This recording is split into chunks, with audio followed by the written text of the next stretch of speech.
the pub up until 1916, but they've been in the antique shop for a while. The place where it's at is quite interesting. So this junction was originally known as a turnpike, and this road here, the old A41, was the original Aylesbury to London route, and forms the basis roughly of where the A41 goes now. But each of the junctions used to be known as turnpikes.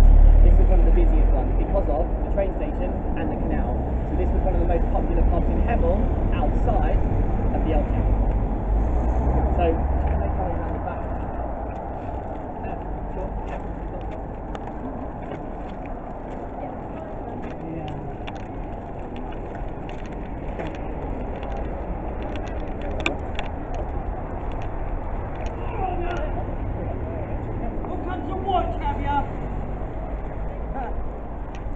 You'll have to wait until I finish my drink. My last drink. Robert Snoop. That's what they call me. But that's not my name. I'm James Snoop of Hungerford. And I'm as common as crows. That's what they say, you know. My women are as common as crows everywhere. But I'm the last. Yeah. I dressed well. That was my downfall. Sending that girl out with money for new coat material. Yeah, they tracked me down, sentenced me to death at the scene of my crime. That first one. So easy to rob. Timid! Handed over the post without a moment's thought.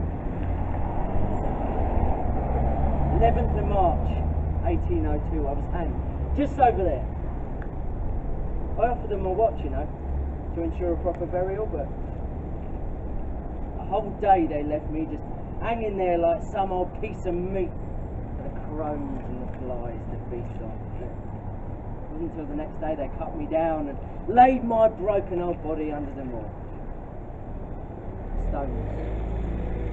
The stones are said to mark the place right now, eh? But they won't put there till 1904. They won't put there till No! You're going to hear this!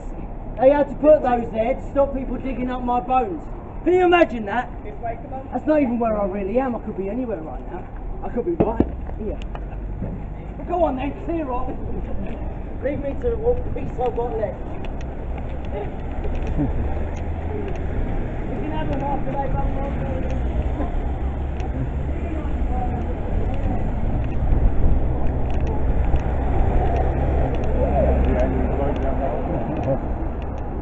I usually madman.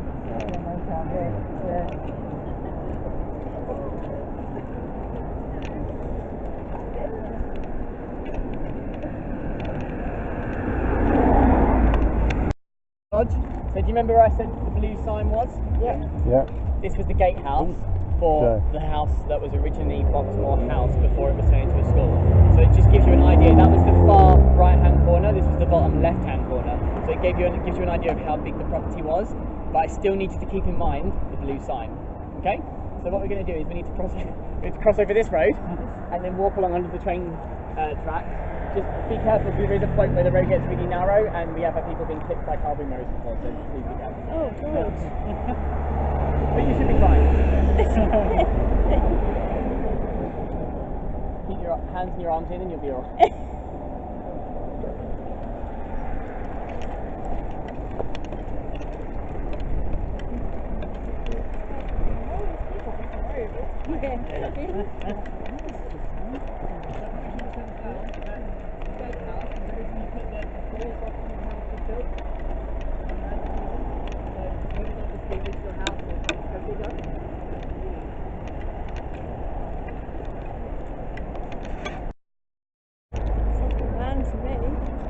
Got the man first.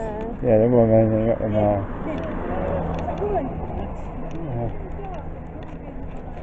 Yes.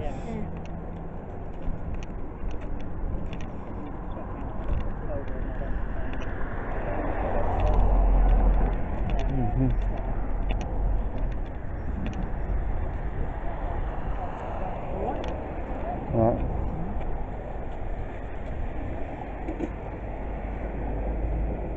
Well, what a day. I haven't seen anything like it in my life, and I've worked this line for a lot of years. Nearly 500 on that train, and most of them carted off to the hospital in Hemel. Those less fortunate to the mortuary down in Burco. 43 in fact, and most of them servicemen and women, and children too. They could only identify the bodies by personal possessions, like photographs, jewellery and like toys with the kiddies, you know. I don't know what happened. The driver must have seen the lights are amber. He must have known there was a crossover. I don't know, like he'd worked 36 hours in a row, all the way from Scotland too. I tell you what, there ain't no point wondering now. Mr. Swaby's gone, the driver. He was a good man, a family man. You know, like you, like me. We all got families, haven't we?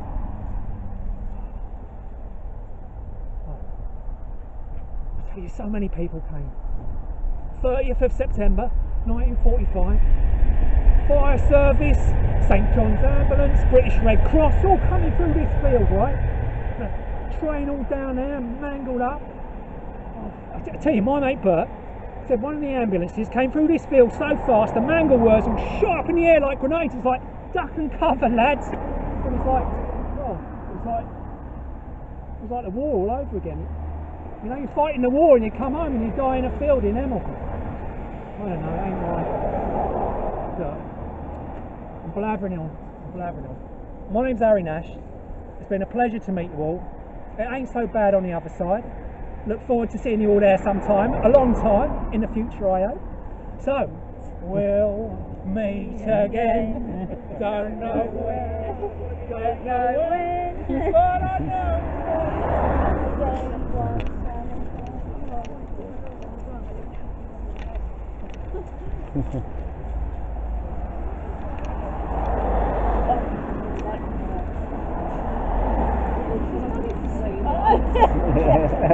Trust me, will you like me more?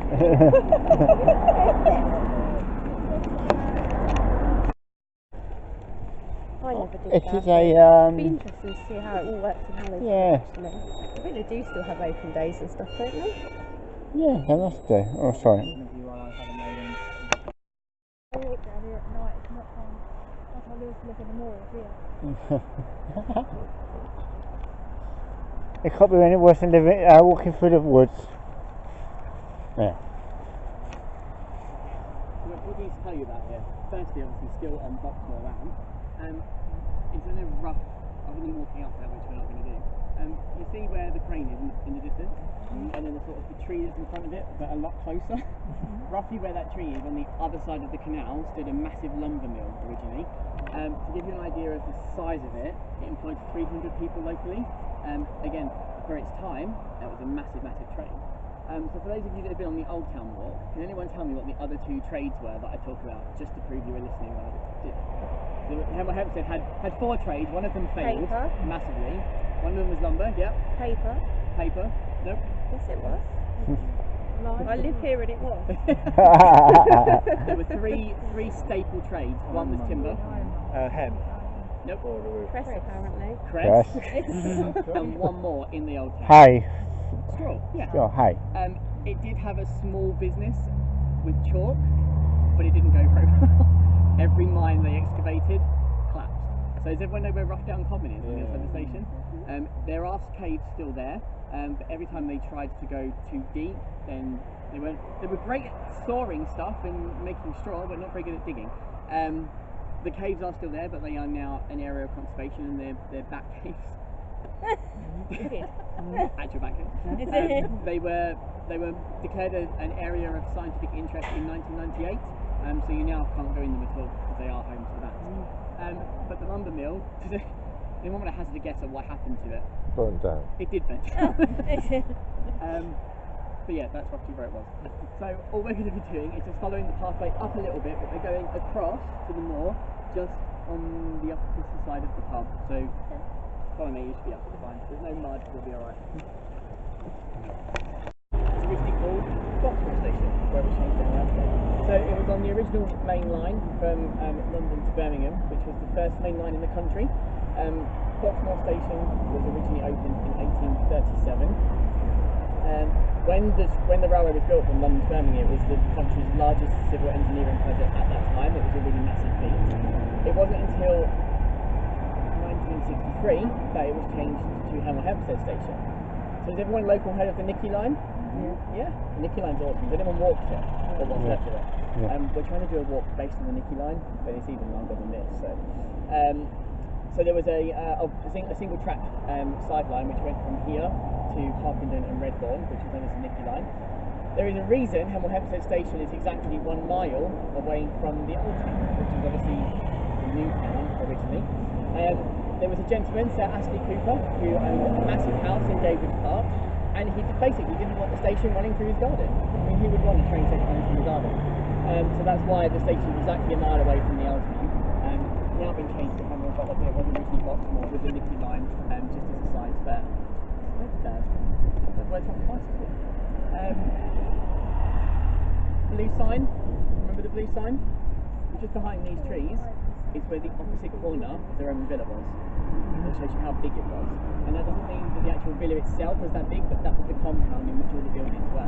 So for its time, for its size, it was quite a grand building. Mr. Biles, the original station keeper, if you like, found Roman remains in his garden, which was just behind these trees. So all we're going to do is carry on it on here, and we're going to meet Press Lady again. Did she tell you her name? I don't know, it's just Press Lady.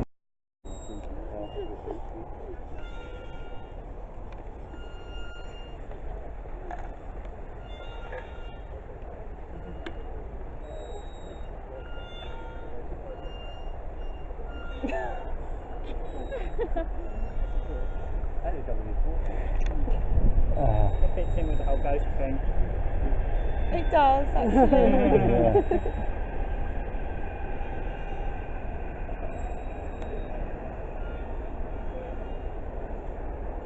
I will oil that one, Dick. I knew I forgot something, the WD-40 can. Switch it onto silent mode. Okay, so there is a lady we've not yet mentioned. She was a local lady. She was a nurse, a musician, and an author. Really an extraordinary woman. Oh, good evening. Very northern. I love to come out here and just look at them. I love it here. I haven't always lived here though. I was born in Clacton-on-Sea, raised in Amersham. Been all over the place, me. Blackpool, Paris, but there is nowhere quite like the East End. The East End in the 1950s, what a place. Down by the docks, it was a place of such great change. I could tell you so many stories. But it's fitting that I should come here to Boxmoor because it's right near the new town that housed a lot of the families that I helped and nursed. Bringing babies into this world, that's what I did. And it was such a magical experience, one that I will never, ever forget. I have a lot of stories I could tell you. But in the 70s I gave it all up. I studied music and I taught music in my house, which was just over there. I actually met my husband Philip when I was delivering his sister's baby, would you believe that? I'm not really sure what he thought of me when we first met because he referred to me as a wild spirit. But we were madly in love. We had 2 beautiful girls. But I had these stories that I wanted to tell.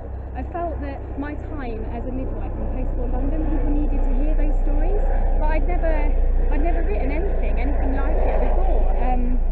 But then in 2002, my first book was published, would you believe? And now my stories are there for everyone to read, for everyone to hear. And they didn't just publish a book; they actually made a television series out of them.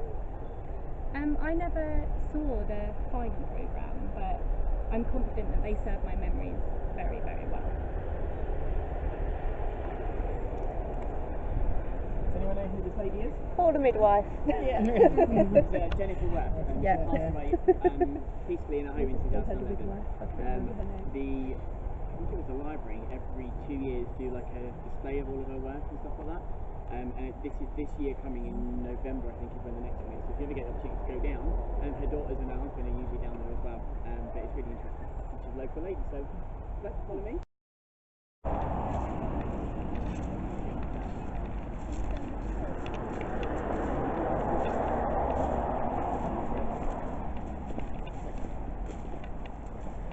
I was like all round it and I didn't even know half of it.